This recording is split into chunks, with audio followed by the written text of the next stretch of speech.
I don't feel like it's going to be the stupidest decision I've ever made, but it's going to take a few days of walking around there just to see what I'm up against, and the kind of walking 2 or 3 days between villages and trying to find water. So I'm really relying on my guide, and I'm also excited. This is what I wanted, some isolation, some getting away, some pushing myself, and I feel like I'm crawling slowly out on a limb, and even before I've hiked.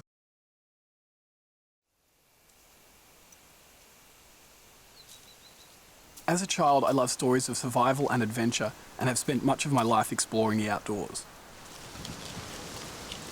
On a 150-kilometre hike through the Grampians National Park in Australia, I became lost in a remote range. As night was nearing, I stumbled across an old Aboriginal rock shelter and sought refuge there. I was struck by the realisation this was once someone's home, and the paths I'd been walking for leisure were once tracks for survival.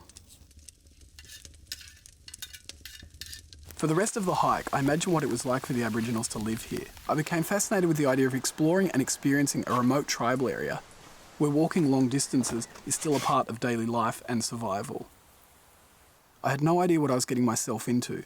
The idea would take me across 3 continents and would push me to my breaking point both physically and mentally as I battled with severe illness, struggled to find food and water, and had to avoid a government that didn't want me there. Indirianya barbadoi kale hedi to mohonya luzoi duza. Indirianya barbadoi kale hedi to mohonya luzoi duza. Uraja karate golani kinirugi da kengati. Heraja karate golani kinirugi da kengati.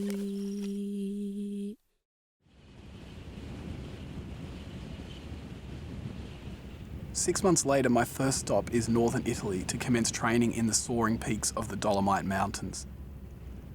Dissecting the cliffs are a series of via ferrate, or steel roads, that are traversed with a combination of hiking and climbing. For this expedition, I'm joined by my German friend and climbing partner Christina, who will be helping me out with filming on the dangerous and precarious cliffs.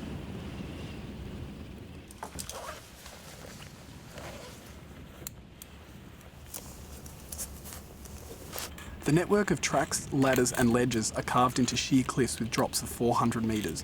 The via ferrate were constructed in the 18th century to access and connect village communities and farming pastures.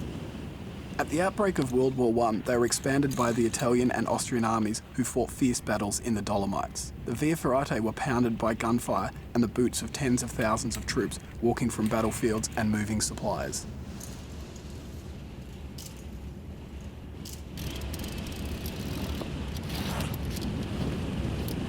We managed to buy the worst type of muesli bar I've ever tasted.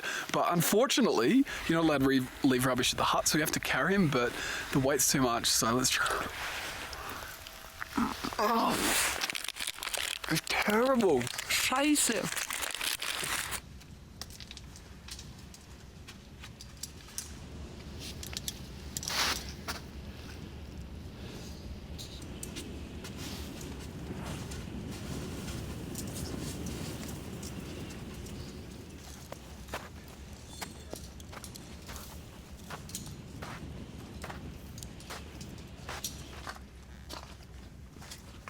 Despite only being at 3,000 metres, late on the first day I become tight-chested and struggle to breathe.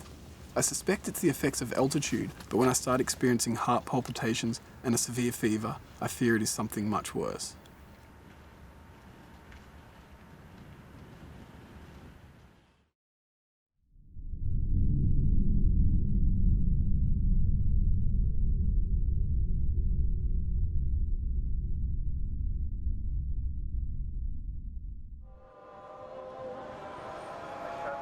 Lebanon is my last stop on the way to Ethiopia.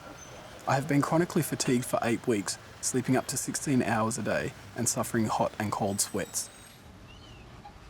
However, I desperately need fitness and head to the mountains of the north.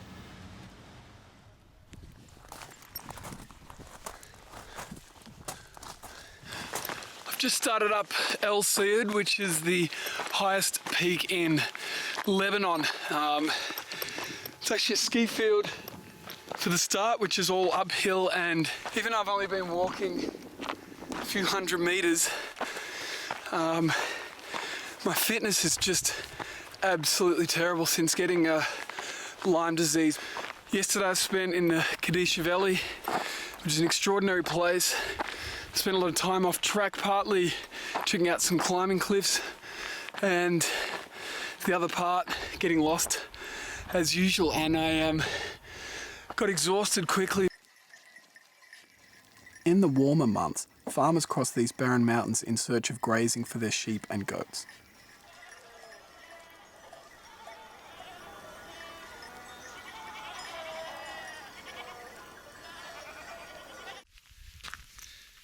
Up here for weeks on end, they sleep on the hard ground in rock shelters to block the cold night winds.